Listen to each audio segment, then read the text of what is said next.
Hi friends, this is Edu Skills, OET made easy. Our mission is to make you fall in love with OET. So OET skills, coming to today's business. What is the evident strategy being used here? Reading the question statement, what strategy you can find?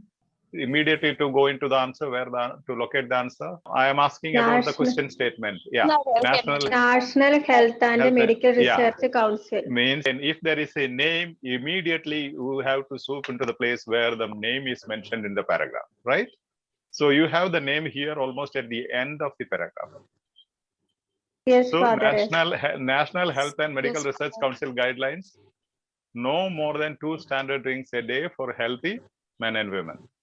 So here you have to start reading from that. Anyone who wants to drink should stick to the National Health and Medical Research Council guidelines.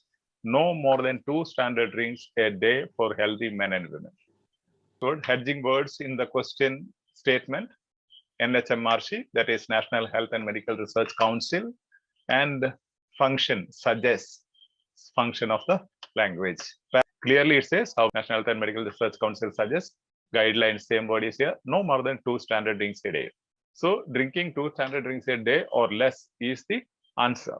These are the types of questions being repeatedly asked in your OET reading test. Now again, check this. See, National Health and Medical Council guidelines. This name clearly tells you, just search for the name in the paragraph. It can be an organization, a person, or a device, whatever.